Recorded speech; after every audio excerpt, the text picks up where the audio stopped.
Good day folks, Sean here from Air Photography.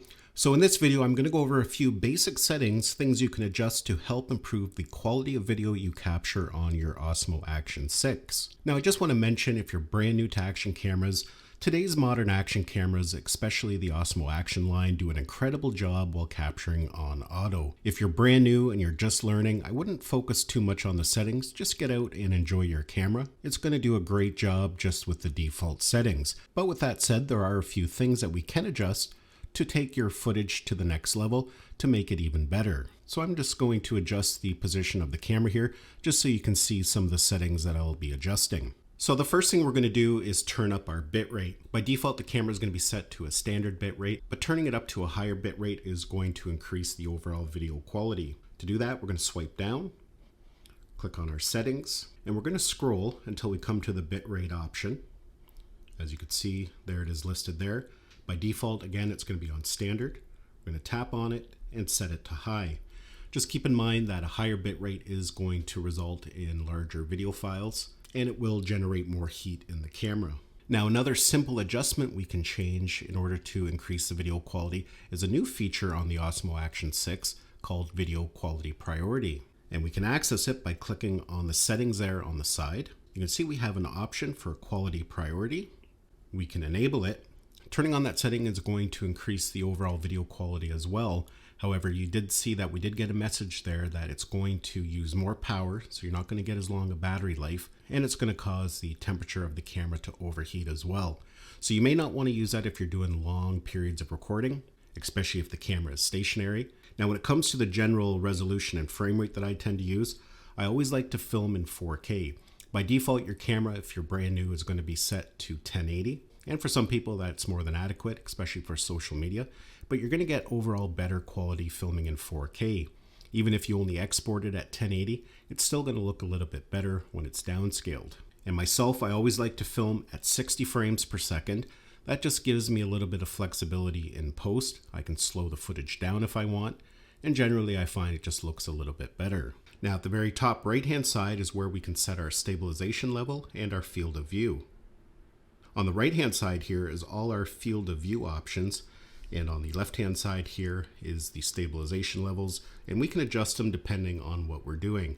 Now, by default, if you leave it in rock steady, you're going to be happy with the results. It gives you a good amount of stabilization, and it still leaves a little bit of movement in the footage, which makes it look a little bit more pleasing, a little bit more natural. So for the most part, that's what I film in at all times.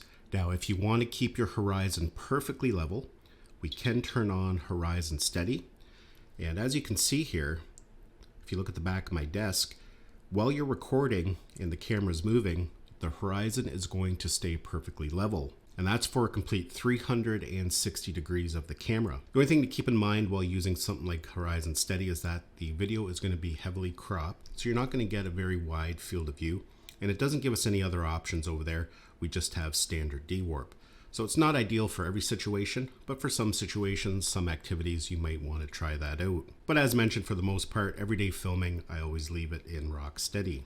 Now, when it comes to field of view, I tend to film in a wide field of view for most activities. I find it just gives you a nice mix of field of view and not too much distortion. But they do actually have a new one this year with the Osmo Action 6 called Natural Wide.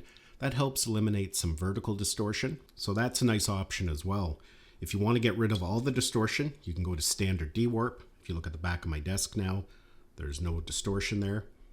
Whereas when we have natural wide, you can see we start to get a bit of curvature there on the desk, and especially if we go to wide. Ultra wide is going to give you the widest field of view, but it is going to introduce a lot of distortion. So it just depends on the activity that you're doing.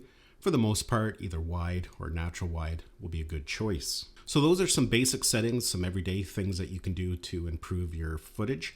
But if you want to take it even a step further, there's some other simple things that we can adjust. And to do that, we're going to again tap on the side settings. One of the new features is variable aperture. Now, for the most part, I've just been leaving it in auto, but that's something you can play around with. But the one thing we can adjust here is image adjustment. This allows us to set our noise reduction and our sharpening. A lot of times these action cameras are over sharpened, so by turning that down a little bit, that's going to make the footage look a little bit more natural. Now for sharpening, DJI actually calls it texture, so I usually set mine to -1. You could even go down as far as -2. The thing is, it's just like when you're making soup and you add too much salt, you can't take the salt away. And the same thing is with sharpening on a camera.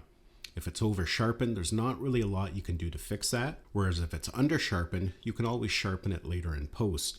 But I find at -1, that's just a good amount. It's not over sharpened, it's not under sharpened. It just looks really good in my opinion. Now on the other side, we have our noise reduction. And for the most part, I usually set my noise reduction to -1 or -2. If I'm in a dark environment, like under a tree canopy, the lighting isn't great. So I will turn it to a -2. If I'm filming out in the wide open, lots of light, I will set it to a -1. Now we can take it even further if we enable Pro mode. Now one nice thing about the Osmo Action 6 is that you're always going to be filming in 10-bit color in video mode, whereas some of their previous generations we actually had to go and turn that on, but we don't actually have to do that now. It's going to be 10-bit color whether you're filming in a flat color profile or normal color profile. But what we can do is adjust the exposure. I find sometimes action cameras are a little bit overexposed. I tend to leave my ISO on auto. I think it does a pretty good job, but I like to turn my exposure down to -0.3. I find the footage looks a little bit better. I think that's just a good general setting for most scenarios. For myself, I always tend to leave the aperture alone. I don't really adjust the aperture, but one thing I do adjust quite a bit is the color temperature, the white balance. DJI cameras tend to do a really good job with color temperature just because it has a built-in color temperature sensor there on the front. So for the most part, it's really accurate. But the problem is it sometimes can shift depending on the environment you're filming in. So what I like to do, if you set your color temperature sensor, I like to set mine to 5600. That's kind of a middle of the road temperature and it's good for a lot of scenarios. That's going to keep everything even and prevent the color temperature from changing too drastically. You can get a little bit creative with that. If you're filming sunset or twilight, you can actually turn the color temperature up. That's going to give it a more warmer tone, which looks nice in some scenarios. You don't want to go too much or it's going to start to look unnatural. If I'm filming out in the snow, I like to give it a cooler tone.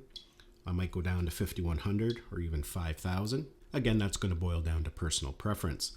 But I think 5600 is a good middle of the road. If you leave it on that, you're going to be happy with the results. So those are some of the basic settings you can adjust to really improve your footage without having to do any color grading. Of course, if you want to take it even further, you can enable a flat color profile, and that's pretty simple to do. If we go over to our settings there on the side, make sure Pro mode is enabled. And then we have our color settings here. We can set it to 10-bit color, or we can enable D-Log-M. Filming in D-Log-M is going to film in a very desaturated color profile. So that allows you to go in and do your own grading, set things exactly the way you like. You can use different LUTs to achieve different types of looks. It's not for everybody. Not everybody enjoys doing their color grading. DJI does make it really easy because they have a color recovery option right in the Mimo app. So you can get the benefits of filming in a flat color profile, more dynamic range. And then you can just bring the footage into the Mimo app and bring all the color back. And what's new with the Osmo Action 6 this year is they actually have a color recovery preview that we can turn on. We've seen this on their drones in the past. Essentially what that does, you'll see here when I turn it on, it's going to give us a view of colorized, what it's going to look colorized. The footage that's saved to the memory card is still going to be in that flat color profile, but turning that feature on is just going to give us a preview of what it's going to look like. Now lastly, before I go here, I just want to talk about aspect ratio. One of the new features of the Osmo Action 6 is that we can now change the aspect rate on the camera. The standard aspect is 16:9. Most people like to film in that aspect. A lot of people now specifically capture for short form content only, and we can easily change that now in the settings. In the past, we actually had to rotate the camera to film in vertical to make full use of the sensor. But now if we tap that middle button there, we can set our aspect depending on what we're filming for. We can film in portrait. So now we're going to be filming in a portrait mode, which is great for short form content. And it doesn't matter how you have the camera positioned. It's always going to film in that portrait aspect. And again, if you always want to film in landscape, we can set it to landscape. And then again, no matter how you have your camera positioned, it's always going to film in a landscape format. But another nice feature is we can set it to custom. In custom mode, it's going to film in a perfectly square aspect, and that's going to be great for some people as well, because that allows you to film once and you can actually manually crop it yourself to either landscape or a vertical video. And the DJI Mimo app makes it really easy to do that. I'm going to make a separate video about that, how to utilize that feature. So for some people, filming in a square aspect might be a great choice as well. And we can actually turn on crop lines. With those turned on, it's going to give you a preview of what it's going to look like in both landscape and if you're filming in vertical, and it might make it a little bit easier to line up your shots. So yeah, folks, those are some basic settings, some things you can do to help improve your footage. But as mentioned, like I said, if you're brand new, don't get yourself too overwhelmed with settings. Just get out, enjoy your camera, capture some video. Your Osmo Action 6 is going to do a really good job no matter what you have your settings at. Hopefully you enjoyed this video and found it had value. Thanks a lot for watching, and we'll see you in the next one.